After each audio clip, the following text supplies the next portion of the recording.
Assalamu alaikum warahmatullahi wabarakatuh, and a very good evening to all the participants. And first of all, I'd like to thank all the organizers for this opportunity to interact with you and to discuss a few things from my real-life experience with blockchain. And as I have been introduced rather in a quite elaborate manner, I have a background not in technology, but I'm primarily an economist and also you can call an Islamic economist, because most of my research has been confined to the area of Islamic economics and finance. And also I love to see the application of technology as it has evolved over the last couple of years. We are witnessing the birth of Web3 and its multifarious applications in various fields. So being somebody from Islamic economics and finance, and also in the course of my work with the Islamic Development Bank, I was exposed to a lot of developmental challenges that face mostly, Muslim countries. They have their unique challenges. Of course, there is a global consensus about some of the common challenges, the common, I would say, problem areas which need to be addressed. And Web3 offers some good solutions that need to be tried out, that are being tried out to address these development challenges. So I'll, of course, you can well expect that I'll confine myself, today's talk, to my areas of familiarity, which is Islamic economics and development. And of course, I'll be focusing entirely on the usefulness of blockchain technology as a technology, what kind of solutions it is or it can potentially offer in addressing some of the well-known pain points, well-known challenges in the field of development. And when we talk about business or finance, of course, we see this as a subset of the overall economy. So my canvas would be a little broad, where we'll be looking at the challenges to the development of the economy as such. And of course, within that, we have the financial system and also different segments of the financial system and the economy as well. So when we talk about development, of course, as I started with the consensus, the global consensus, which means we are talking about something that is mandated by the United Nations on policy goals. So we have to see what is the kind of consensus we have on the goals that we try to achieve in different countries, including Indonesia and other Muslim countries. And is there a kind of consensus only in paper, or there is a meeting of minds among the policymakers also in practice? Since in Muslim countries, we generally talk about maqasid al-Sharia or the goals of Sharia as the driving force behind everything that we try to do. So in the initial few slides, I'll try to share with you or try to initiate a discussion on the extent to which the goals are similar, the goals converge, or are we having serious differences as far as the policy goals are concerned in Muslim vis-a-vis other societies. So allow me to share with you my presentation. Okay, screen sharing is disabled. Maybe some of the organizers can run the slides if it is not very inconvenient to you. So can we have the first slide, please? Yes. Or if you can enable me so that I can run my own slides and at my own pace. Either way, the choice is yours. So what do we do? Where is can we have the first slide, please?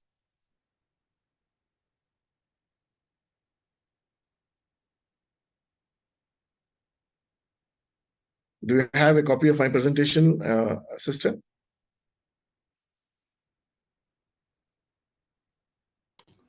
Yes, Mr. Wahyu already have your presentation. Okay, so can we run the presentation?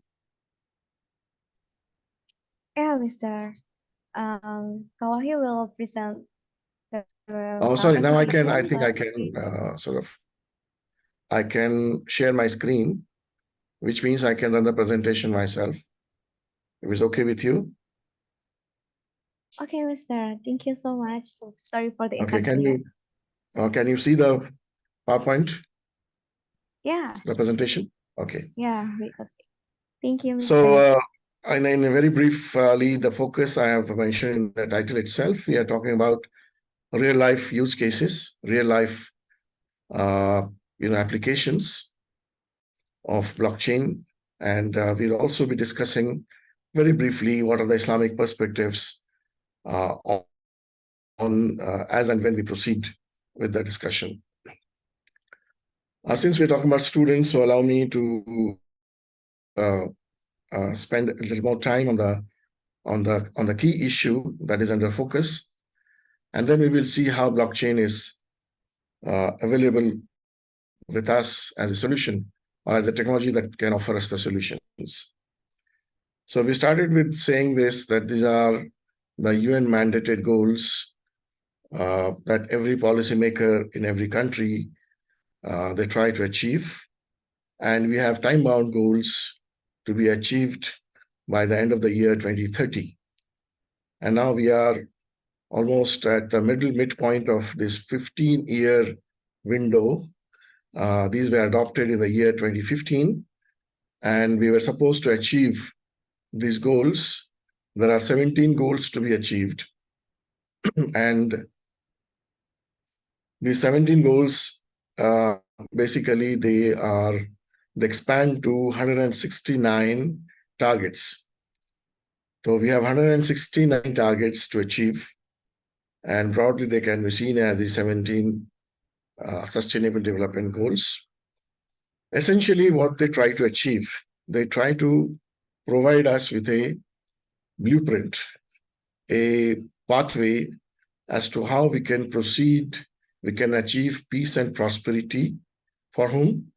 For the people of this planet and also the planet as such. And those of you who are following the development scene, you might have seen that these things have evolved over time. Until the turn of the century,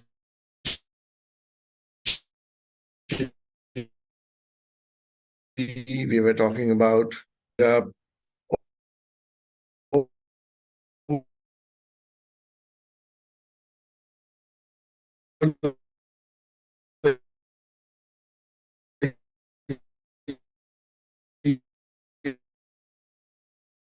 we can say that they cannot be partners. They're quite broad-based and they're also, to a large extent, interdependent.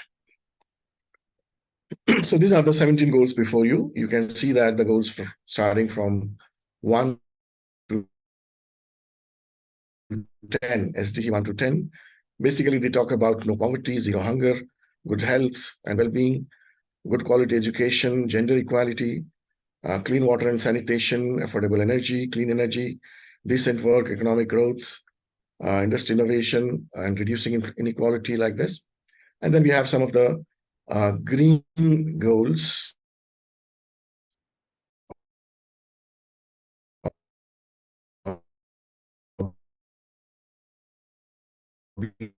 Goals as well. So our goals include sustainable cities and communities, responsible consumption and production.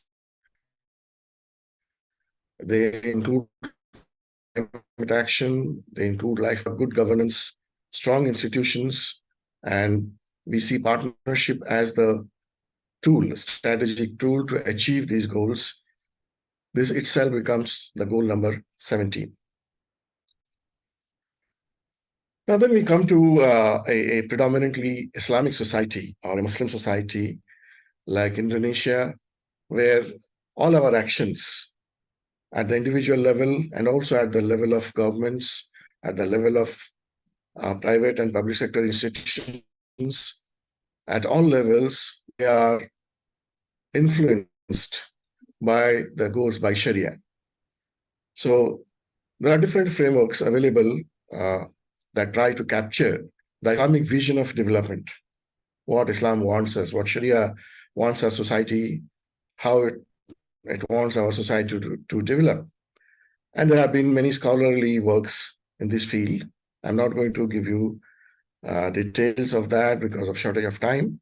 But if you want further references, good references, please do revert to me, and I'd be very glad to share with the students and those enthusiasts who would like to have a better understanding of what our scholars have written about the Islamic vision of development, how development should take place.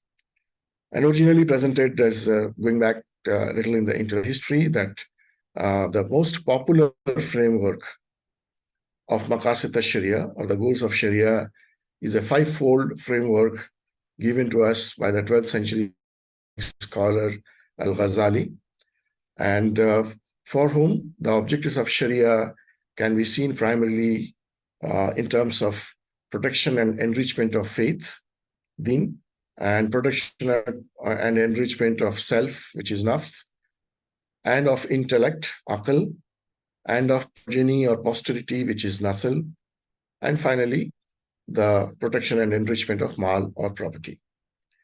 So this is the framework which has also been elaborated further, expanded further by contemporary Islamic economists, like my very senior colleague at the Islamic Development Bank, Professor Dr. Muhammad Umar Chapra. He has written extensively on the Islamic vision of development. And may Allah continue to grant him good health so that he continues to serve the cause as efficiently and effectively as done so far. Primarily elaborated upon the developmental goals and seeing them from the perspective of Maqasid al-Sharia, which tries to bring both the perspectives together and try to show the alignment between the two.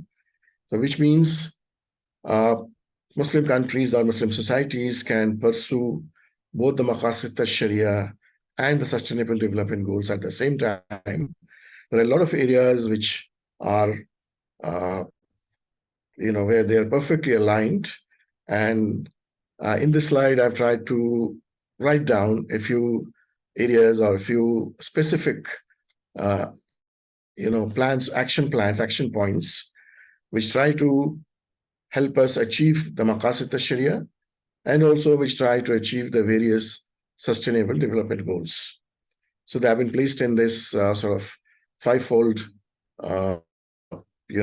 chart, where you can see the relevance of each one of these action points, both in terms of Maqasid al-Sharia and also the Sustainable Development Goals. Now, coming back to Sustainable Development Goals, Maqasid al-Sharia, we have just now seen how aligned they could be. Now, what is the role of emerging technologies like blockchain in helping our policymakers, in helping the societies to achieve all these goals? These are very broad goals and very ambitious goals. At the same time, one must admit that we are already halfway into this window that we fixed for us, ending with 2030, and we are nowhere close to our objectives. So it means a lot more that needs to be done. There's a lot more that needs to be accelerated at all levels. And the latest realization is finance alone. There's a lot more that needs to be done in terms of, how our resources, both human and financial are allocated towards achieving these goals. And technology is one such resource. And we have this particular session, we are talking about blockchain technology. I'll restrict myself to the blockchain technology as such. Now, I assume that you have a very broad understanding of what blockchain stands for. We have the idea of chain here, basically, which provide linkages to data as they are stored, as they are accessed. And as an economist, I see its merit, its strength in ensuring these attributes, what we call attributes of blockchain, the attribute of decentralization. So you are not talking any longer about centralized databases, which can always be tampered. And we are all skeptical about large corporates, having privileged access to data about our day-to-day, activities. That includes what we buy, what we sell, what we watch, what we see, what we hear, and everything about us is converted into data. And these data are being collected and held by large corporations. Now, that may sound very dreadful to us, but that's a fact. The beauty of blockchain technology is that we are no longer talking about centralized storage of data. Data exists in multiples of computers across the globe. Now, this possibility alone opens up many new possibilities. When we say that we are talking about verifiable data, which means we are talking about data that cannot be tampered with. If centralized databases we are not talking about the ethical or unethical practices of bad actors. Bad actors are there in all spheres. We are talking about Web3 or whether you're talking about Web2 or the real economy in different ways. We have bad actors everywhere. And we have to take adequate precaution against bad actors, possible bad actors who enjoy enormous amounts of power by controlling data about us. That is what blockchain is supposed to provide us with, a technology that will no longer make it possible for individual bad actors to tamper with our data about us. That is why we say immutable. There is an immutability feature of blockchain that makes it a winner, that addresses a very critical problem that we are facing. Because if we are afraid, we are scared of sharing data. So, of course, the only way we can ensure this is by refraining from consumption, which, of course, we feel we require, we need in the interest of our own welfare. Therefore, if data is made immutable, which means no single party can change the data because of the fact that it now resides in not one centralized computer, but in hundreds and thousands and millions of computers across the globe. So that is the idea of decentralization. And it is the decentralization that now ensures that data is immutable.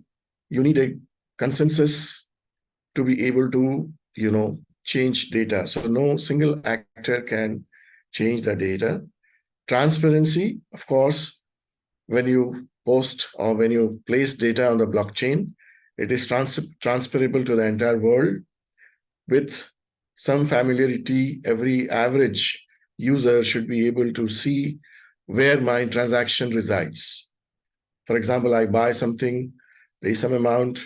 This transaction, I can always see if it is resting on the blockchain. And because it is transparent, it is also verifiable. We cannot make tall claims and then try to, dupe our users and deceive our users.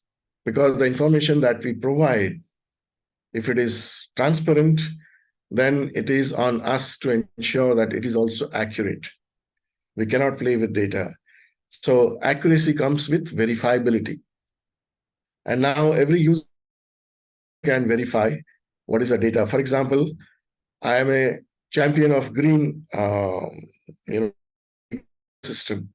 And I have a company and I claim that we do a lot of carbon savings by planting trees. Okay. And we know that this is a serious problem now. It is called greenwashing. This basically means making false claims about carbon savings when there is no real savings of carbon that is taking place, by passing on false data as genuine information. So the solution to greenwashing is blockchain. It goes without saying, because with blockchain, you come up with verifiability. Any bad actor like me can cheat, can deceive, can produce a false certificate of carbon savings, or false certificate about plantation of trees, if it is not verifiable. The moment we make it verifiable, of course, now we are expecting much more responsible behavior on the part of our actors. And traceability. Traceability is very important, which means every single transaction, every single claim, every single activity is now transparently, freely accessible. So the parties who are responsible for this transaction, they are automatically now accountable. They can be held accountable, right? And finally, we have the process of validation of data through consensus. As I said in the beginning, we are talking about distributed ledger technology, DLT. That is another way we talk about blockchain technology. So we are talking about distributed ledgers, which means it's like, for example, I share a very important information about number of trees I have planted, and I put it in the computer of my friend. Let's say now there is always a possibility that tomorrow I say that, okay, no, I need more of I need to show more of carbon savings. So why don't you just multiply the number of trees by 10 or 20 or 100, which is basically tampering of data. Now, just imagine another situation that instead of just putting my data, sharing data on my friend's computer, I am required to, the data is simultaneously placed in another 1,000 computers. So which means if I'm a bad actor, I have to develop a consensus around this, which is not practically not easy to achieve. The last 3 lines on this slide are very, very important. Now, a blockchain is basically, from a business and developmental or economic perspective, you can see these as opening a possibility where you can store any kind of digital information. Therefore, any kind of transaction-related data could be stored on it in a digital way. And additionally, moving beyond Bitcoins, we now have other blockchain protocols which allow us to create smart contracts, which means we create a logic, which is basically a logic that commands the computer to execute transactions in a given sequence, which are called smart contracts because they are auto-executing contracts. So which means once the logic is, we accept the logic and we build it into smart contract, we abide by the rules. We are forced to abide because we cannot tamper the smart contracts in future.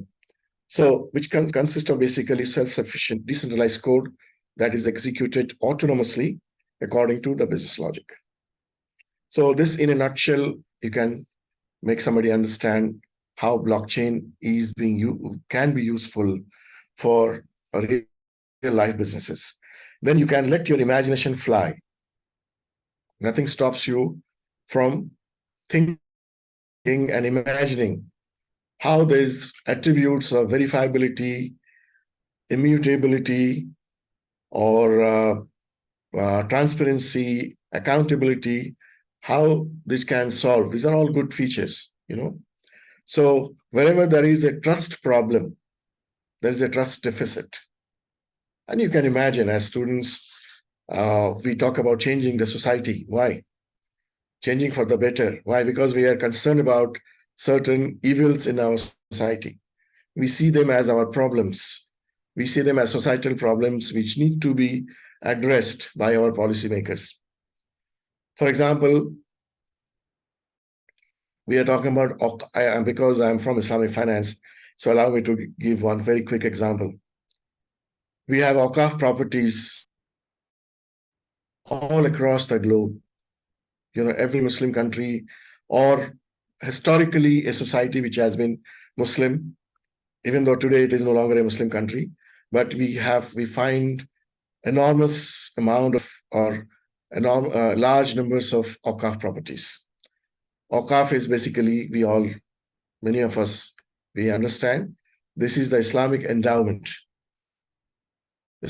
Islamic charity, which will have perpetual benefits for those beneficiaries which have been identified by the donor, by the endower. For example, if I have 5 acres of land and I say that, okay, I endow this property, I do a waqf of this property, and I want this to be used for the benefit of orphans, for education of the orphans, or for providing them living space to the orphans. Now, I have a very noble cause. And let's assume that I am a noble man, I have made the charity, okay? Now, this cannot continue just like that as a word of mouth, because we are talking about land and property. So land and property can be protected only when they are registered with proper authorities, right?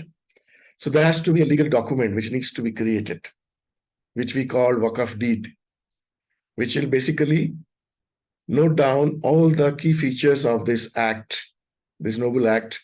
Who is the donor, and why does he want to donate? Who are the beneficiaries? What is the size of the land? You know, all these basic, where is this land located? All this basic information will be part of the deed, and that deed needs to be protected and preserved. And you'd be surprised to know that in many Muslim countries, at least there are good references for some North African Muslim countries, you'll be surprised to know that in a few countries, over 2/3 of all arable land, agriculture land, is under waqf, has been given away as endowment at some point in time in the history. But these lands are not available for use for any societal purpose, because you cannot touch it, the present generation cannot touch it and use it for any other purpose, because the original waqf deed is missing. Because we're talking about generations after generations, hundreds of years. And we say once a waqf, always a waqf, which means till Yawm al-Qiyamah, this property has to serve those beneficiaries who have been identified by the waqf, right? So this is a perpetual document. This is a perpetual act. Now, how do we preserve it? On a piece of paper? Yeah, people have tried to do that and they have lost track of it. Now imagine putting that on a blockchain, the waqf deed itself on a blockchain with all the basic information on the blockchain. And we say it cannot be tampered with, which means tomorrow, may God forbid, my great-grandchild, he thinks otherwise. He says, no, my grandfather has made enough of charity. Now let me use it for my own purpose. You get my point? We have this issue of bad actors among trustee managers who are supposed to manage this, waqf in accordance with the wishes of the endower of the waqf. But how is it going to be ensured? Because none of our deeds are perpetual. How do we ensure that they are preserved forever? Here we have a solution from blockchain technology. put it on the blockchain, every act, every single transaction becomes perpetual. Okay, so that is one of the use cases. Now, in the slide before you, there is a very interesting example. Ideas never die. We know that ideas are original. We also say history repeats itself. Why? Because some idea which was a winner at one point in time, maybe after 200 years, people will once again rediscover that this was a winning idea. Let us use it again. So in this slide, I'm trying to share with you an idea that when we talk about immutability, as Muslims practicing or faithfuls, we all have heard about this idea of immutability in some context before blockchains. If you ask me, I have heard about this term immutability in the context of Al-Quran itself. We all say that, believe that Al-Quran is immutable. It is Allah's word, right? So if it is God's word, Allah's word, then it is, and we say it is immutable. We have used in that context. Now you would find it very in Islamic history. You will find how the Quran was compiled.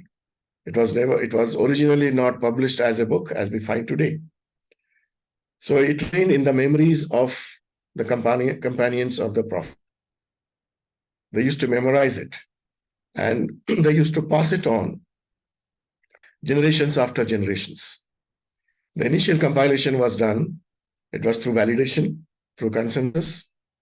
And we know that Quran is immutable. If you non-Muslim friend asks me, why do you think Quran is immutable? My answer would be that I try to answer in terms of the logic.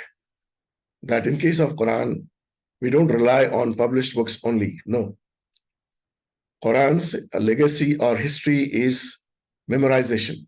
It resides in the memory of Hufaz, who pass on this memory generation after generation, right? You are forming a link, chain. So we talk about chain of Hufaz, or that is how the Quran becomes immutable. In case of Hadith, those of you who are familiar with the science of Hadith, the traditions, the acts and sayings of Prophet, peace be upon him, how these were authenticated. Because originally it was word of mouth, but then there was a process of authentication that took place. And the Hadith science, if you want to describe in a very, very briefly in a nutshell, we have the concept of isnad, or chain of authorities. It is one sheikh passing on what he heard from his sheikh to another, to his disciple. And we have the entire chain of hadith. You talk about any single hadith, we have access to the chain itself. We know for sure who are the scholars who have been narrating it generation after generation. So again, we have a linkage, a kind of blockchain, which doesn't use any other technology except human memory, perhaps, and some amount of perhaps tools to note down to help you with your memory. But if you see the methodology is very same. It is a methodology of distributed memory. So if you're talking about one Hafiz trying to memorize the Quran in the entire country or across the globe, there is a possibility that he may be misguided by devil to tamper with a few verses here and there. And we all know that the enemies of Islam did try to tamper with the words of the Quran. And the process may even be on today as we speak. But we also know that Quran is immutable. Humanly, it is not possible to tamper with the words of Quran. And we have also our scholars, hadith scholars, have shortlisted those hadiths for us, which they feel after a lot of research that the chain of authorities is so sound that you have to accept this as authentic. It could not have been tampered with. Okay, so that is giving you some historical perspective to the idea of blockchain. Though the blockchain as a technology is perhaps not so old, but the same methodology of linkage, you can see the basic process was used, the idea of distributed memory was used in the compilation of the Quran and also in the compilation of all our, authentic Sunnah. Now, coming to the SDGs, Sustainable Development Goals. Well, suddenly you will find that, okay, perhaps we are into a different territory, a different domain. They don't look very, very familiar to us no longer, until you look very closely at them. For example, when we say at your right, top right, you'll find SDG 1. SDG 1 is no poverty. Okay? Our policymakers, our United Nations wants to end poverty. Now, as Muslims, are we familiar with this idea? Our deen, does it say anything about no to poverty? The answer is a resounding yes.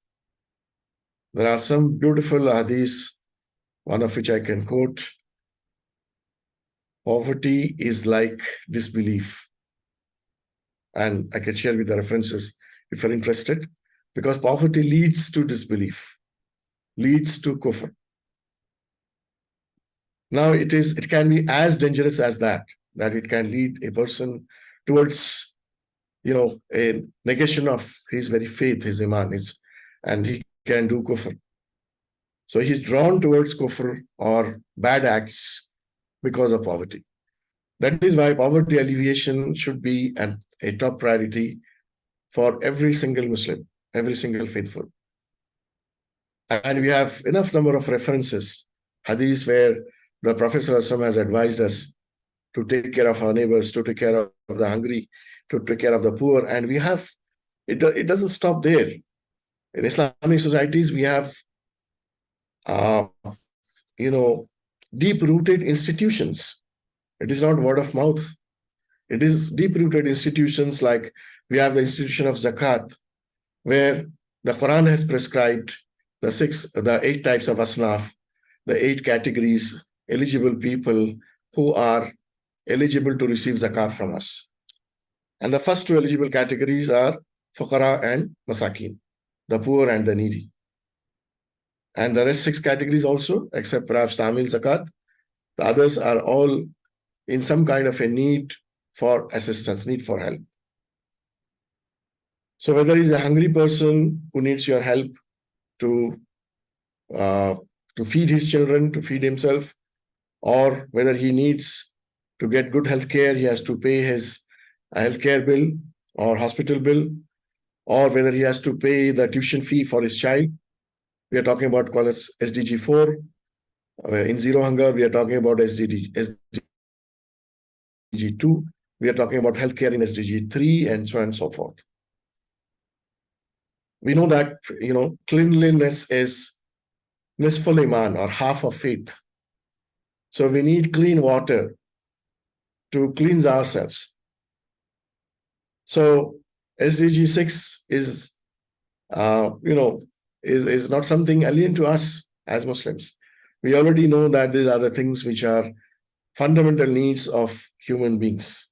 If you want to practice your faith, if you want to live a good life in this world and the hereafter, you have to take care of these needs, not only for yourself, but also for your family members, for your extended family members, for your clan, for your neighbor, for your villages and towns, for the entire mankind.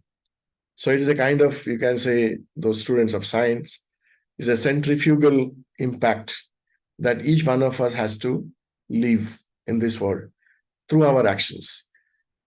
So we'll try to feed ourselves. We also try to feed our near and dear ones. And also we, scale up that way so that one day we are able to feed the entire mankind. We have some role there. So these are the 17 goals. If you take a closer look at that, you'll find that each one of these could be facing some challenges. It's not that And otherwise, why would we would be talking about these things today? We are talking about this because these goals remain unfulfilled because of certain structural challenges, some very fundamental challenges that remain, which need to be assessed, which need to be addressed, and then they can play their role. For example, we are talking about zakat and awqaf. Now, very briefly, how do you pay your zakat in a proper way? For example, you are approached by a poor person, a needy person, okay? If you are a careless zakki, okay, I have identified my zakat amount, $100 I have to pay, let's say. I don't care who is the recipient. I'm approached by a person and I just take out money and give it to him. Or there is a crowd fund and there are some half a dozen projects there. So I just distributed my money among the half a dozen crowdfund projects without even bothering as to who are the recipients, whether they qualify for zakat or not. Because if they don't qualify, if they are not part of the 8 categories, 8 asnaf, and I am giving to the wrong guy, then of course my zakat obligation will not be fulfilled. I think you can consult with any Sharia scholar, he will give you the same answer.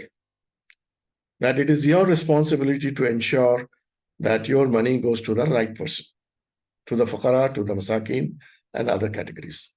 Therefore, and then, where does blockchain come here? How do you know that this person is really poor or he's a needy person? If you don't know him, you are approached by a person on the road, or you have a zakat office, you have opened an elaborate structure.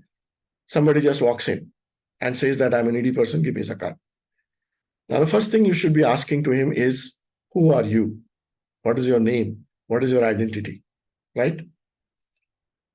Now, if he has got all the government papers, he has got the kitab or the resident permit and the documents with him, of course, you are satisfied.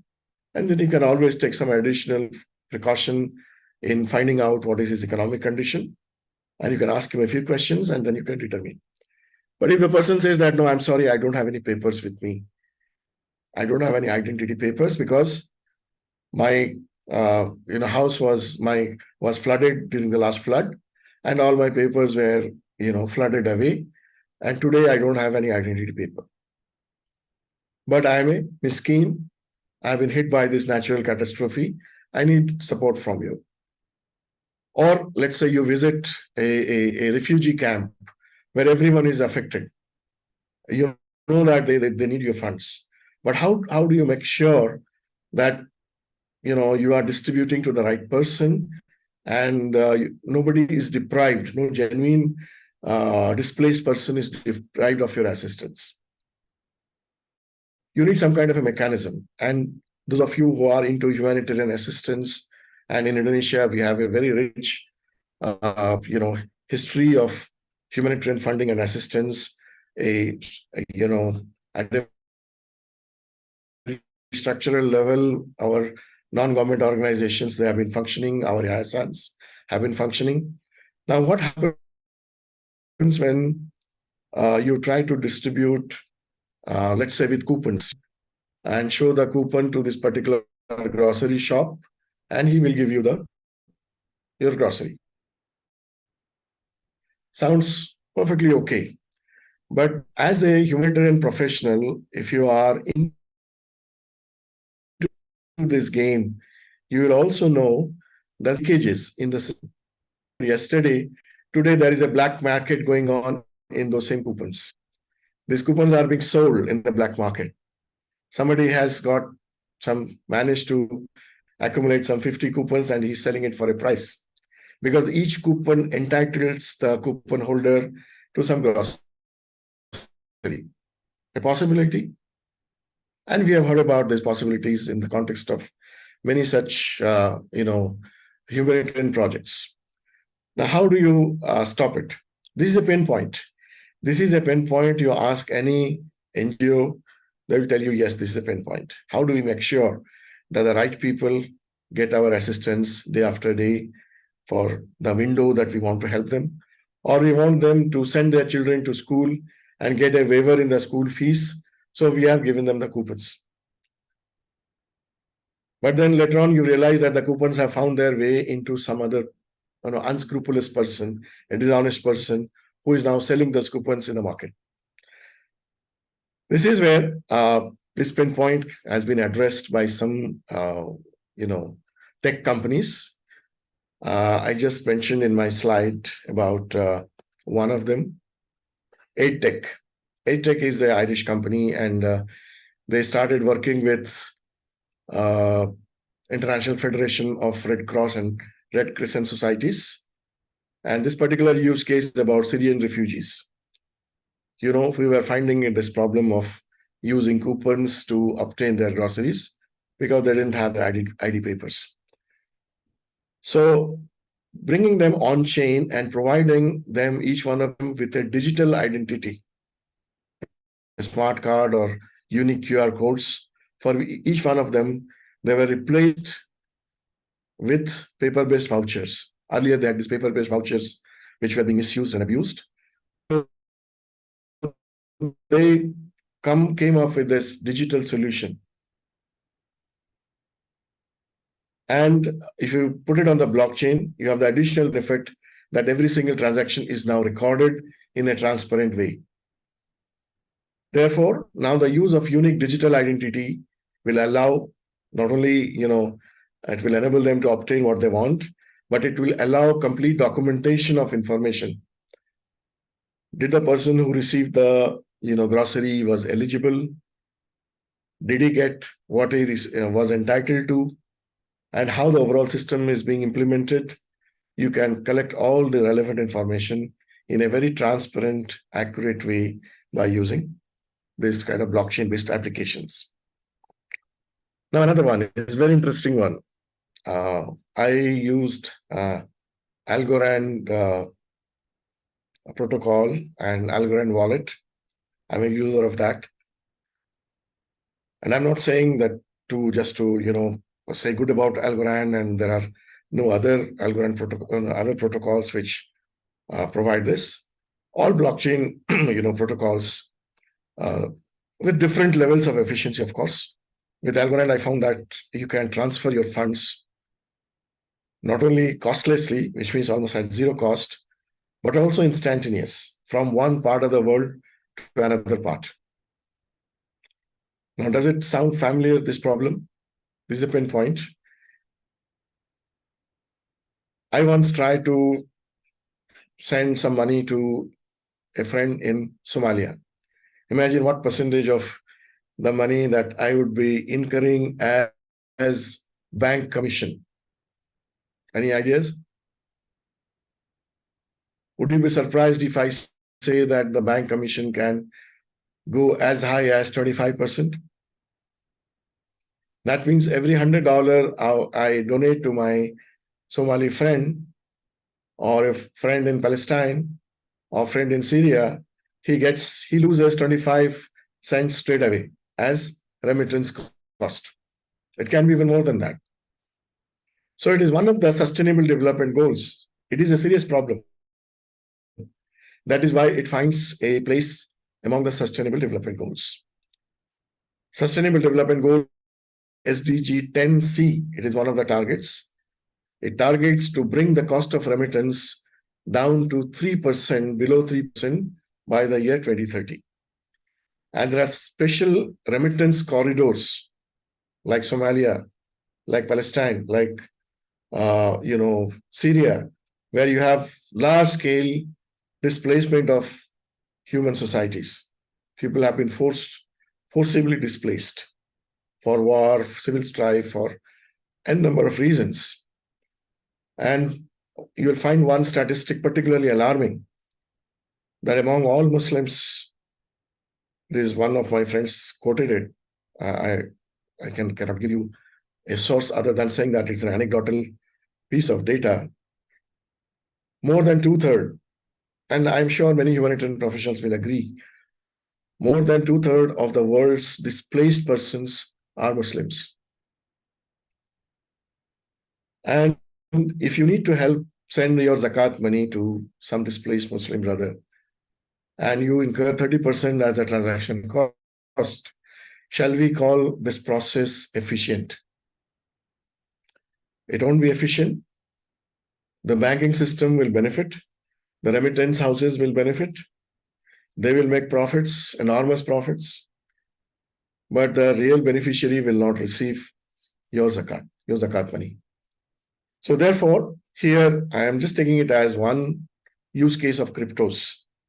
Because when we actually talk about cryptos in the context of blockchain, sometimes it is wrongly assumed that they converge, which means crypto is equal to blockchain, blockchain is equal to crypto. There is nothing beyond crypto in blockchain.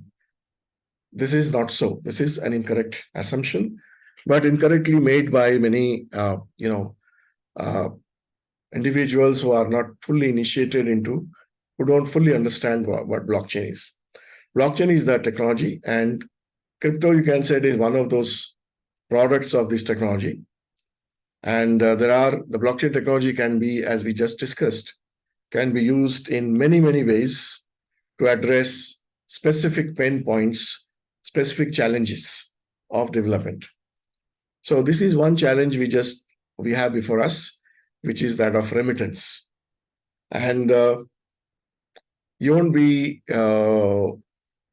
incorrect if you assume that cryptos played a massive role in the context of the Ukraine crisis,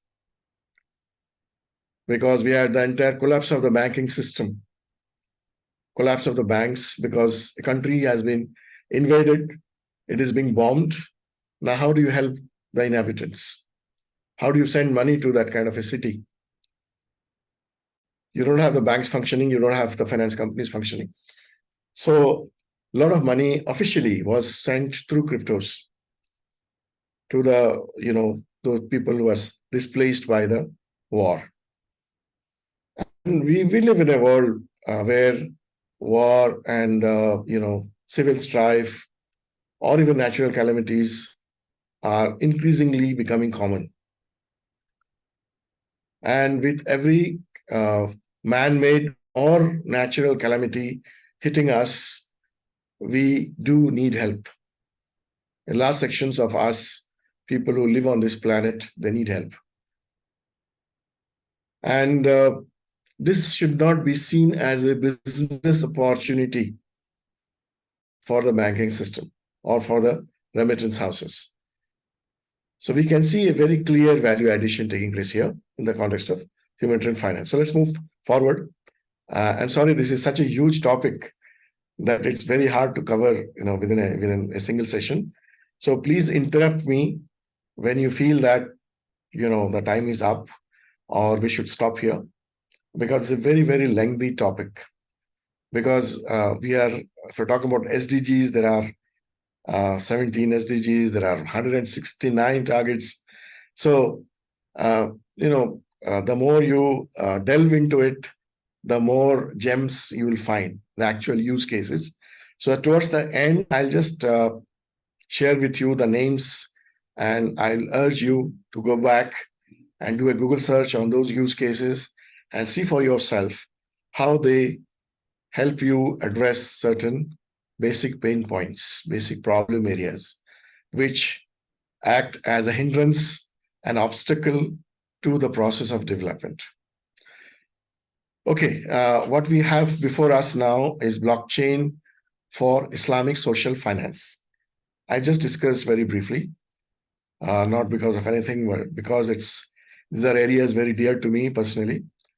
So social finance, you have zakat, sadaqah, we have waqf, and we can create waqf for any of the SDGs. It doesn't have to be just for the poor and the needy. It can be for any other social cause. We can create waqf. We can create plantation waqf and help the environment. We can create waqf for cleansing of our rivers and lakes. We can create waqf for education. We can create waqf for healthcare. In fact, I would, especially I'm targeting to the students, I would urge you to to visit the websites of some prominent NGOs or yayasans in Indonesia.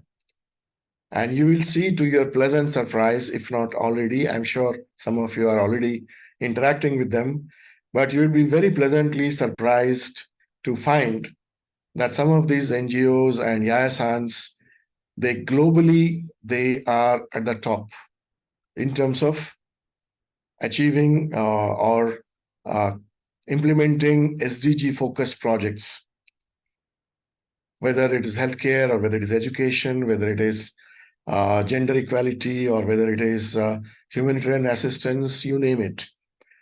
Most of the yayasans, or a large number of yayasans in Indonesia, you'll find real-life projects. And if you interact with them in a more intense way, they will also tell you about their pain points, the challenges they're facing. And you can always perhaps find a suitable use case with your basic idea of blockchain technology, that it is decentralized, it is immutable, it is transparent, it is tamper-proof, it is based on all these pluses or the strengths that blockchain technology brings in. How we can use them to address some of these development challenges. For example, plantation. And now with the growing talk of green economies and planting of trees and trading of carbon savings, carbon trading, we are talking about that if you have planted too many trees and you have your surplus carbon savings, you can always trade with another carbon deficit entity. That's how we have carbon trading possibilities. Now, in all these cases, you can see a possible application of blockchain because it gives you the traceability. For example, I can tell you that, okay, we have spent $1 million on afforestation projects. Okay, we have gone for social forestry and we have so many trees. The next question could be that, how do you verify that? If you take a sort of using the GPS coordinates, you go and you take a picture and using your Google Maps, you can always find that it shows as a green belt, certainly. But can you trace the contribution of each and every tree that has been planted? This is possible using blockchain because we can give digital identity just as to every internally displaced person, human being. We can also a digital identity to every tree. It has its own location. It is, certainly a number of years of old.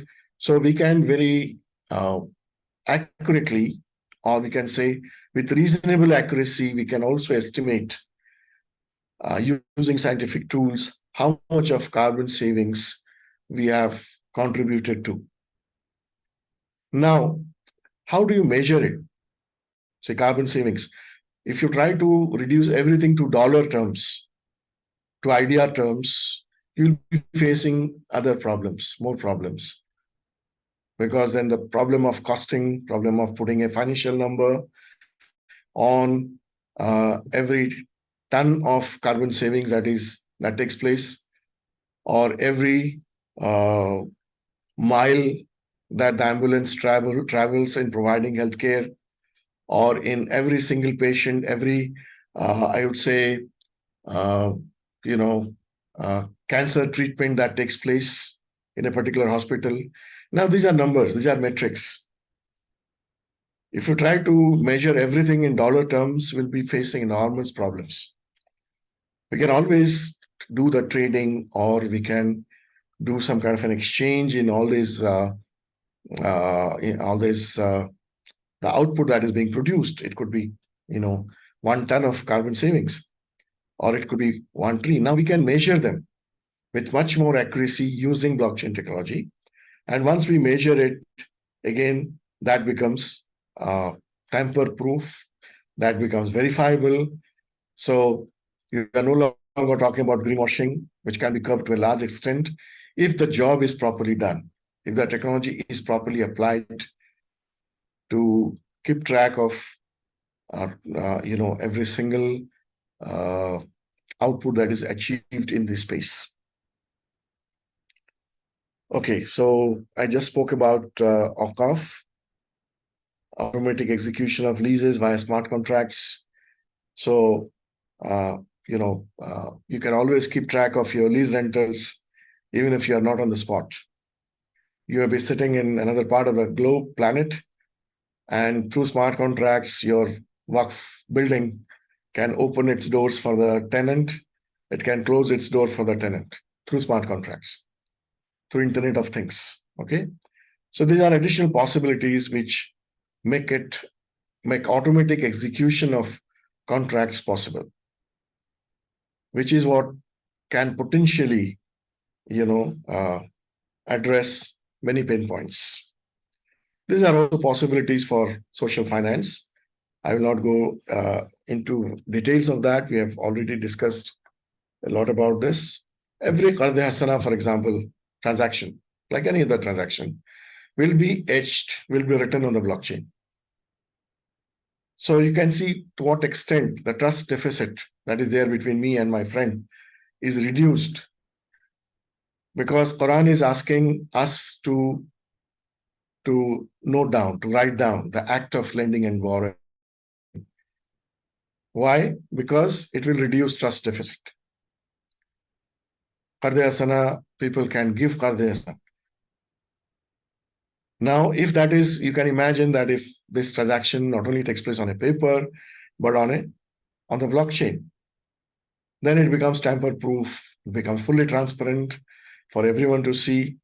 Then, of course, to that extent, the deficit of trust will be reduced, and to the extent it is affecting the act of giving beautiful loans like Qard Hasana, it will be curbed. That is why some of the new blockchain applications, platforms we are witnessing, because with the blockchain application, use of blockchain, they can address the trust deficit to a large extent. Perhaps now we are hopeful that we can have a student loan platform purely based on Qard Hasana, because the question of losing track of the transaction is now taken care of. So if we are talking about a vibrant online blockchain-based community where every university student is a member, then we can always buy and lend amongst ourselves without any element of interest, right? Because now we can trust each other much more effectively, much more transparently. So a lot of things become possible when trust deficit is curbed. So now we are talking about these platforms, and of course, e-commerce platforms are always there, which can now be brought to the blockchain, because now you can have your own, every transaction will be etched on the blockchain. Okay, now coming back to the planet, I will end my presentation with this discussion, and I'll try to take you quickly, because we understand the key point, the key benefit of blockchain, how it can help a green agenda. Like our policymakers want to have large-scale plantations. Our AlgoHub, they want to have large-scale plantation on the Waqf property, which is lying, which is of no use to, let's say, any beneficiary now. So we can see that this environment consciousness has also gone to the level of protocols, for a simple reason that we, in the context of Bitcoin specifically, there has been this concern that it adds to the sort of environmental pollution. So it is a something that is harmful to the planet.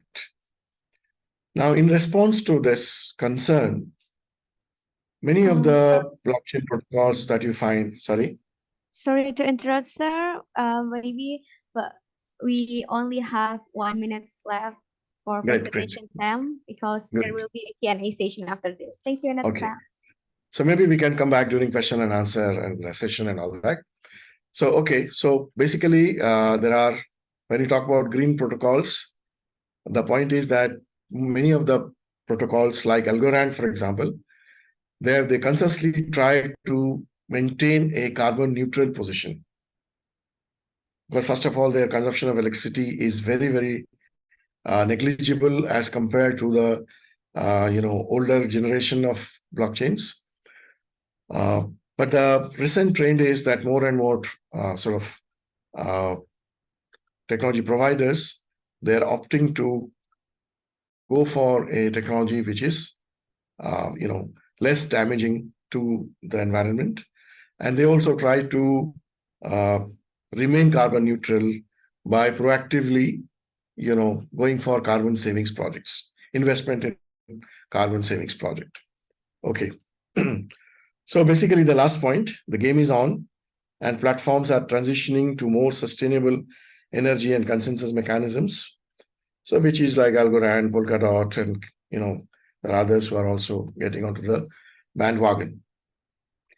Then we have the types of green, tokens which serve different purposes. We have these use cases. We have green utility tokens, which basically try to reward an entity for lowering carbon emissions.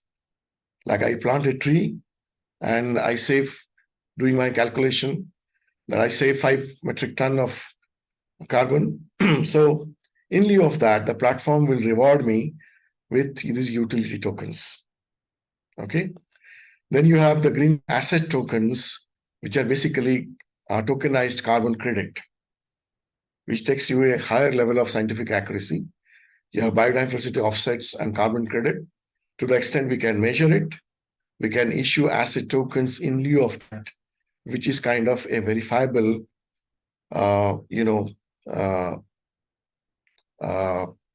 tool to, that demonstrates that you have contributed in this way to the environment in this positive way. Similarly, you have green crypto, which are programmed only to be spent on green products. There are also green cryptos, which are basically the smart contracts prohibits its use for any transaction in non-green products. So that's why they call themselves green cryptos. Then you have green security tokens, which are like your green bonds, green sukuk, which enable you to raise funds and enables the issuing company to raise funds. But all these funds will eventually be utilized for green projects, where the impact of these projects will be duly reported, will be shared with the market. And these are the examples, the real-life examples. TreeCoin, Carbon Land Trust, Cambridge Center for Carbon Credits, Climate Coin. I'm just reading quickly through them, taking you through them. Carbon offsets to alleviate poverty. These are all real-life projects, which are either in the nature of carbon utility tokens or carbon cryptos or carbon, offsets, and so on and so forth. Okay. And then you have the digital tokens.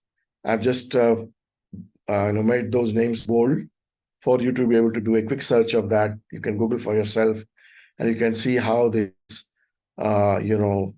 initiatives, these projects, they help achieve the green agenda, and all of them, they use blockchain technology. Then finally, you have the electricity, green electricity or clean electricity.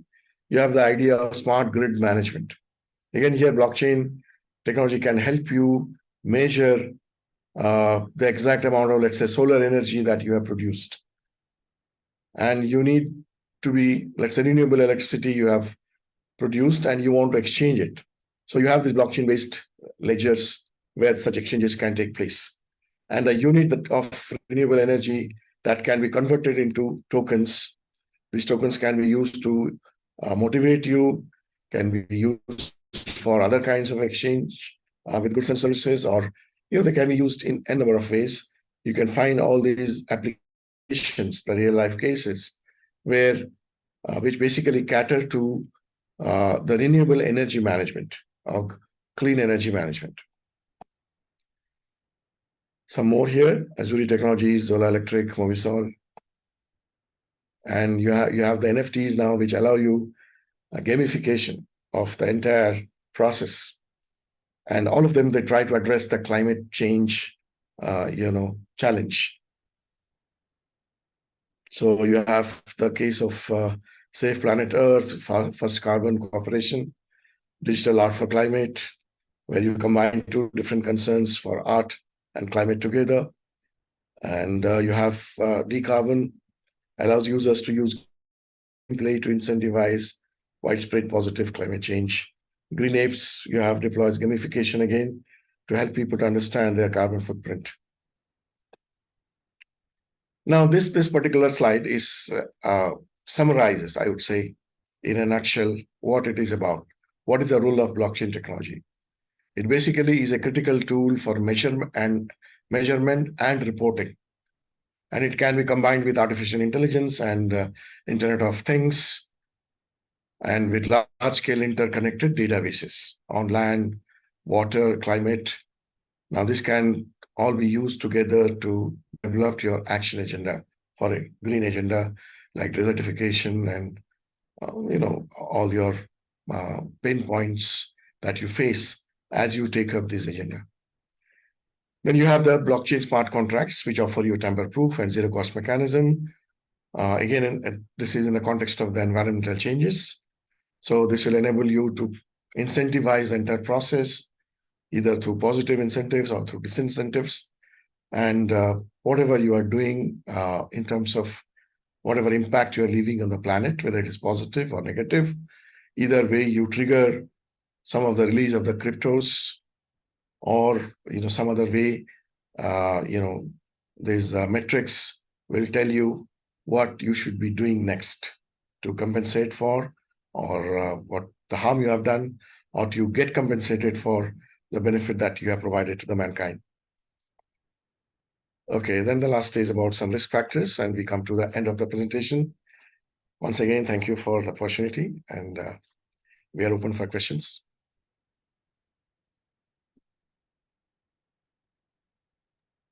Okay, thank you so much, Mr. Obaidullah, for your very informative and insightful presentation. We learned a lot about how blockchain can be key enabling technology that can help to create sustainable and secure solutions. We are very excited to learn more about the Islamic methodologies, role of blockchain for sustainable development, and many more interesting materials that Mr. Obaidullah has presented.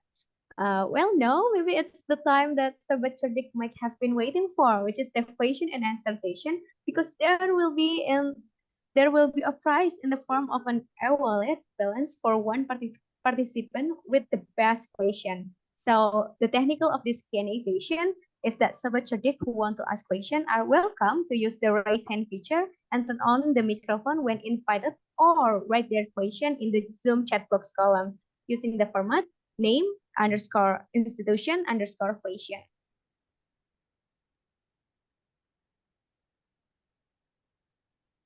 Okay, maybe there is so many questions in the chat box, sir. Maybe we can start from question from Tessa. Tessa say, good night, sir. Let me introduce myself. My name is Tessa Agita from South Bangka, Indonesia. Permission to ask, what challenge or limitation does blockchain technologies face in its widespread adoption, and what is the potential impact of blockchain on the future of finance and supply chains management? Thank you. Maybe that's the first question, sir. Or... Okay, I think it's fairly broad question. There are several questions all embedded in one question, if I'm not mistaken. Can I see that? This is the first question, right? Yes, sir. I send it to you via chat box. This one. Who is the brother or sister who has asked this question? There's many questions, but maybe we only chose 3 for the session. Okay, you choose one. Can you please repeat the Okay. question? I'm sorry. I thought it's there in the chat box. I can read it. Could you just repeat the question? Okay, maybe the next question. No, the question that you asked. Can you please repeat the question once again? Okay. Tolong diulangi. Dia minta tolong diulangi. Okay. Tessa asked about what challenge or limitation do blockchain technology face that threats widespread adoption, and what is the potential impact of blockchain on the future of finance and supply chain management? Thank you, sir. Yeah, this is a very broad question, but I think my today's presentation somehow dealt with these questions precisely. Like, of course, I didn't touch upon the challenges of blockchain technology, especially for user adoption, right? Now, user adoption remains a challenge. And here, this being a new technology and untried technology, it suffers from lack of public awareness, definitely. So far, we have been, let's say, discussing these things in conferences and, such webinars. Or there have been a lot of things have been written also in scholarly journals about these things. And but in terms of users, I would say we still are comfortable with the old ways of doing things. And the pain points, unless they're really painful to us, we are not going to change. You got my point? For example, I cited the example of a muzaki, a zakat pay. And I have been merely giving away zakat without doing the inquiry, without doing any investigation as to how my money is being used, until and unless a scholar comes and tells me that, no, this is your accountability. You are accountable to ensure that the person who receives zakat is actually an asnaf, an eligible beneficiary, right? Then I'll start wondering, okay, then I'll ask my the yayasan, which is receiving my zakat, I'll ask them to, okay, produce a report, give me a report. And initially I was very, very indifferent. And then I start insisting on report. Then I'll start, if I'm more alert, I will also say that, okay, show me exactly which project that my money has gone into, right? Now, these are some of the advantages which are also coming to the fore with the advancement of technology and with greater user adoption. For example, we have now P2P zakat payments, very common in Indonesia, where you know exactly which individual or project is receiving your zakat money. It has become very popular because it has addressed a long-standing pain point.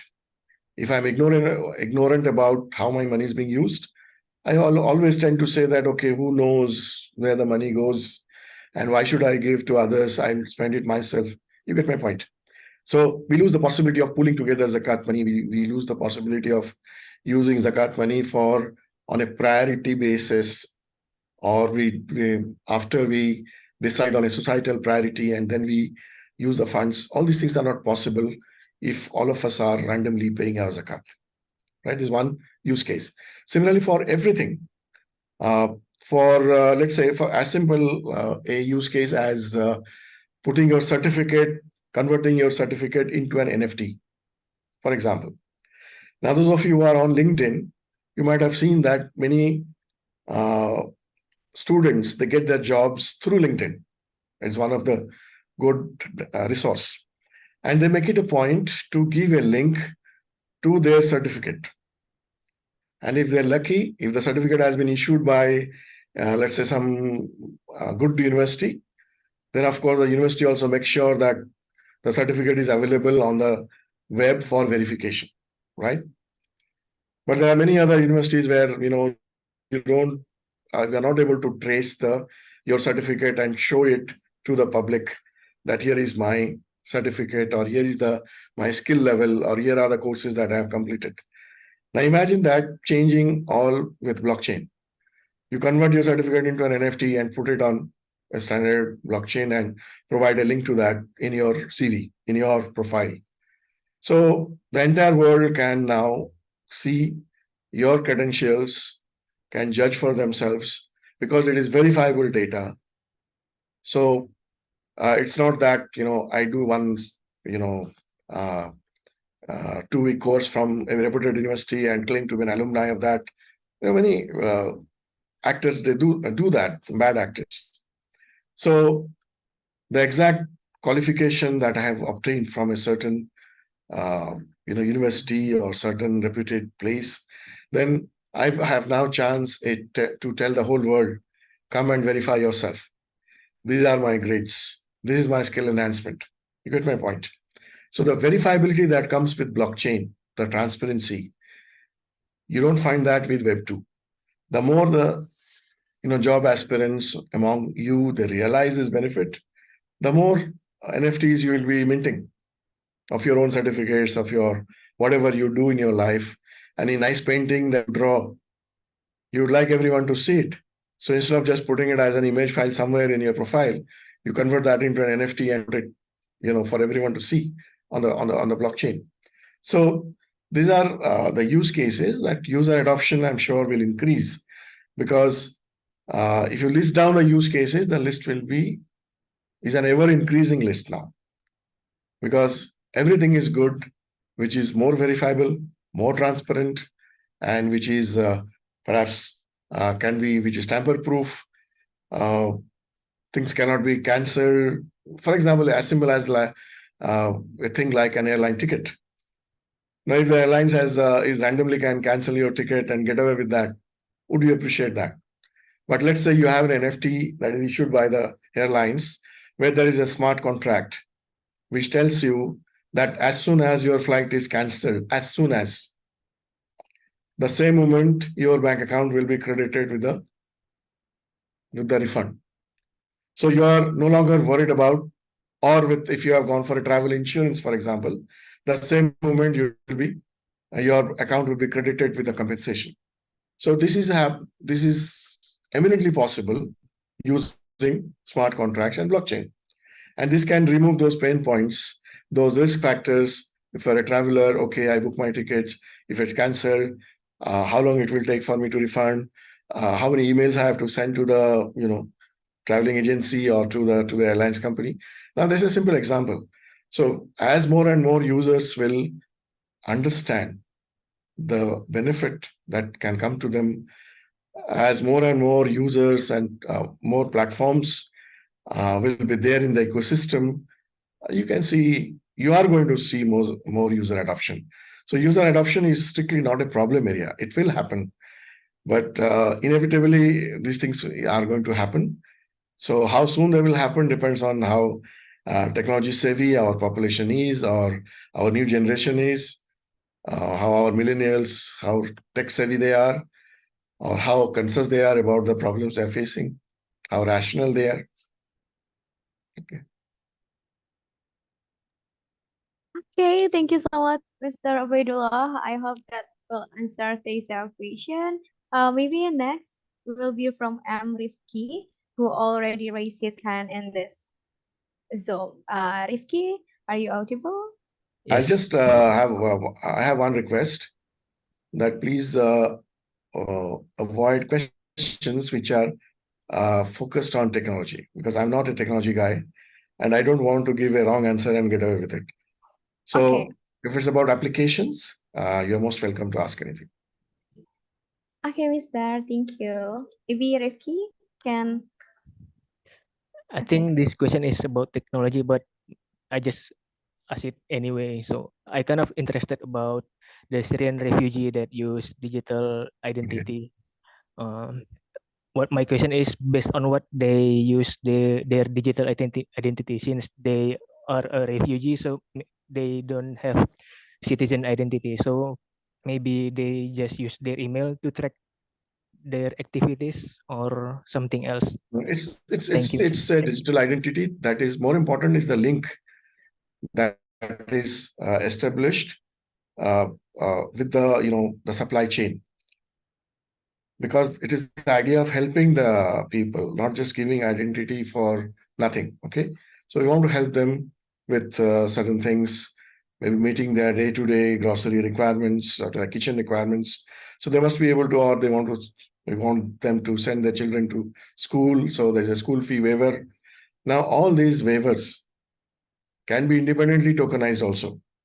I think those who know technology, they would agree with me that any kind of a ticket, any kind of a waiver, any kind of, they can be independently, you can create token out of it. And you can allocate them to the wallet of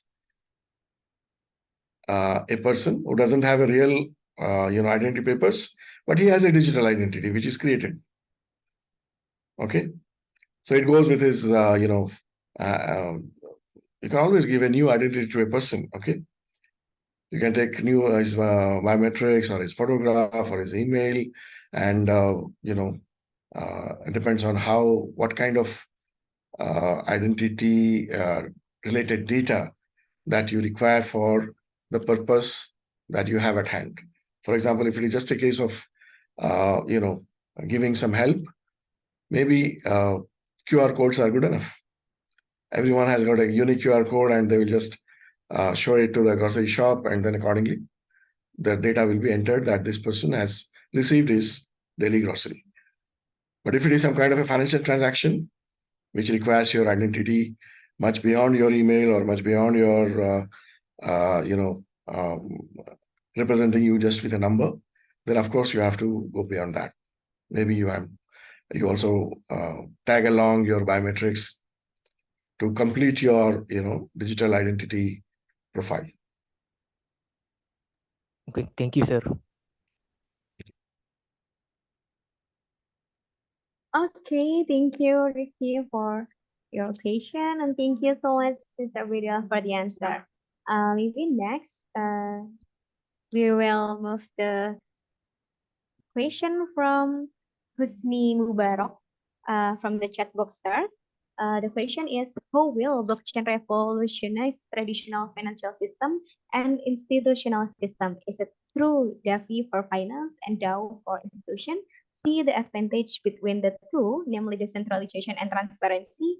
And can this minimize the practice of corruption, collusion, and nepotism? Even if implement 100%, will DeFi and DAOs will be able to eliminate these three evil practice? I ask this because in my country, namely Indonesia, the above practice are ingrained and therefore they are very detrimental to the nation and state.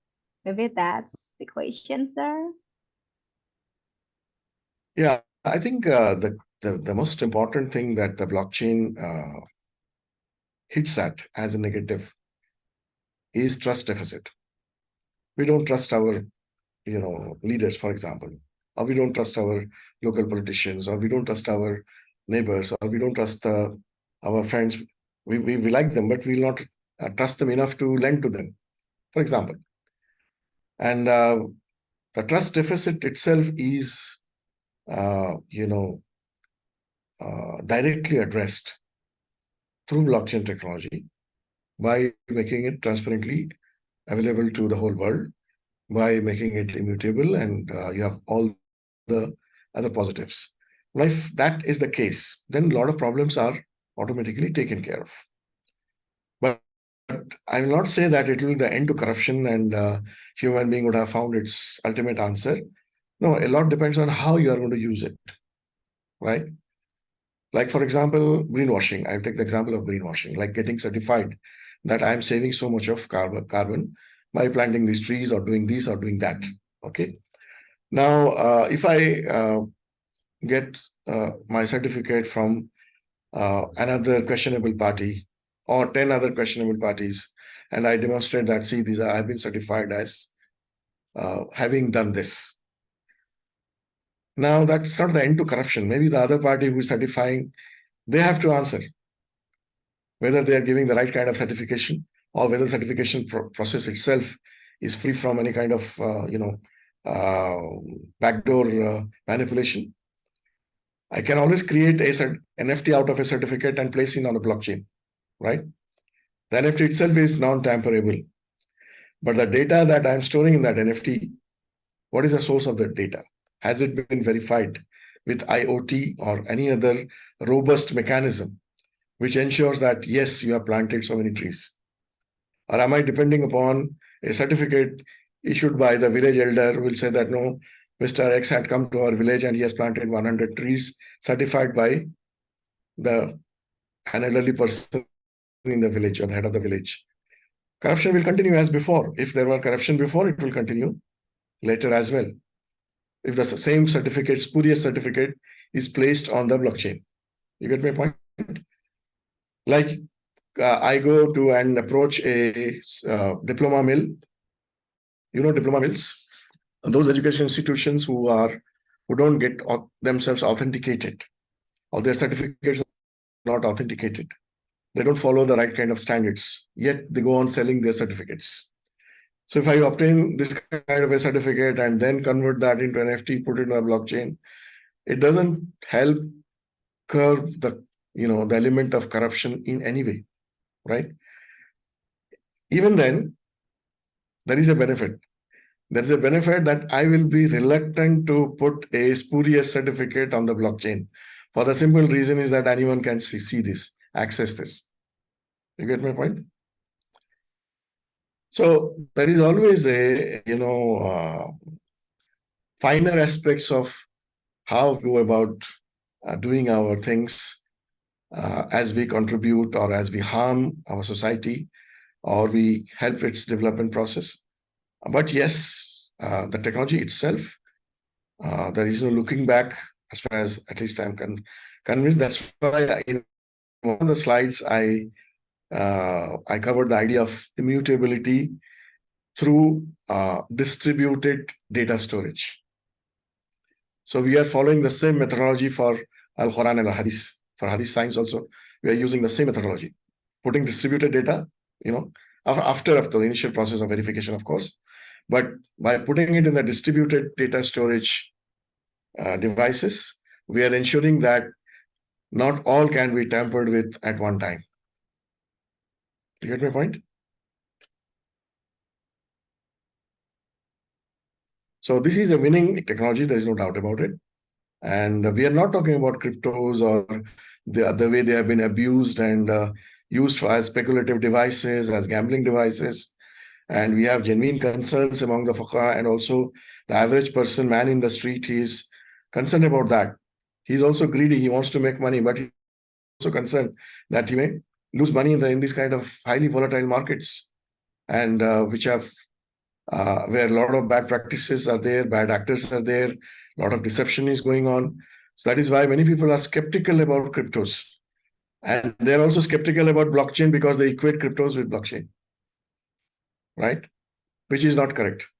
Crypto is one, use case of the blockchain technology. And for that use case, of course, we have our regulators.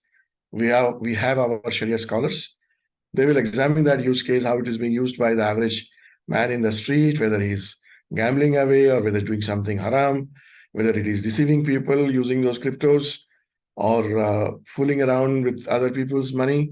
This is for the regulators and others to take care of. And we're talking about one specific use case.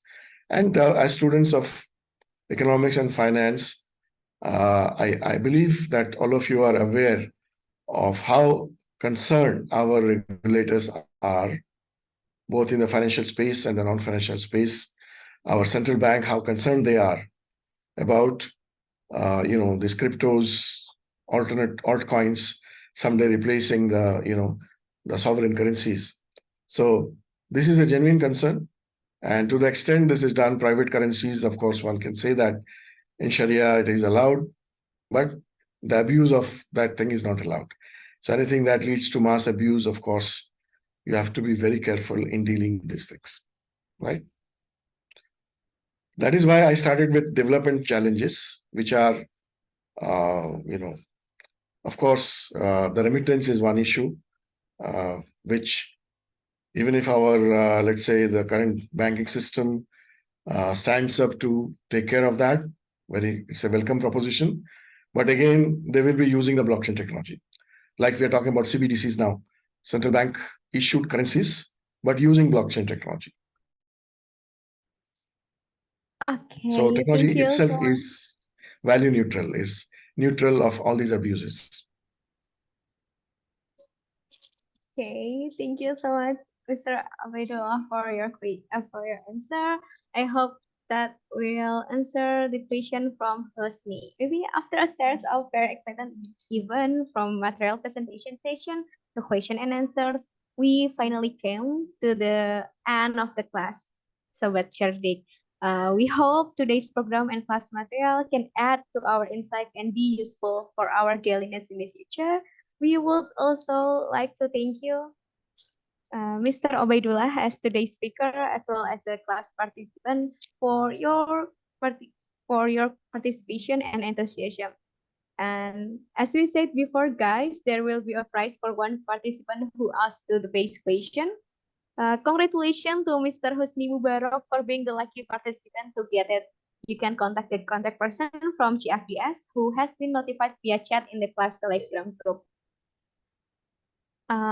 Thank you so much, Sobat Cerdik, for your attention and enthusiasm in today's class session. Question and feedback for teachers that have not been addressed directly can be submitted via the following form: bit.ly/Q&A class Algorand 2023. Recording and class material will be available through your account on the kecerdasandigital.id website after the class. Thank you so much, guys. See you in the next class. Thank you so much, Mr. Muhammad Ubaidullah, for your very inspiring presentation. Thank you so much. Thank you all. Jazakallah. Thank you all. Thank you, Dr. Robert. Thank you. Hello. Ini Hello, good evening. Can I ask some Yeah. questions? I think it's enough, right? Or series, sorry, you can speak bahasa or what? Ya, Kak, No. gimana? Actually, I'm from India and this is my first meeting. Oh, ya. And I have been waiting to my chance a long time, but I didn't get a chance. But I want to know how long will run this program and what is the benefit for me if I'm joining? Okay, so the program information you can find it in our web kecerdasandigital.id. There is so many detail about our class, how it will last, how you can join the program, and maybe how you can get the certificate. There is we put it on the kecerdasandigital.id website. So maybe you can go to our website and check the information of the class. Is it okay? Is it answer your Okay. question, Samsudin? Yes? Yeah, thank you. Yeah. And this is a free of cost program. I have to pay something. No, this is a free class, but almost of the speaker is from Indonesia. But for tonight is from international speakers. So if you have problem with Indonesian speaker, you can ask the committee to explain about the class or video class.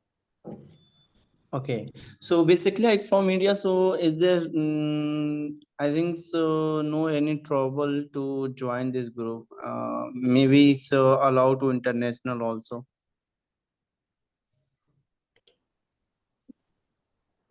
Yeah, maybe Ayu or Sarah will help you about this. Yeah. And maybe the class is end for tonight, right? Sarah? Yeah. The Yes, class is sent for tonight. I got email on my email. After that I joined. There is a mention Indonesian time 7 and in India this time 7:24. So so after that I saw that link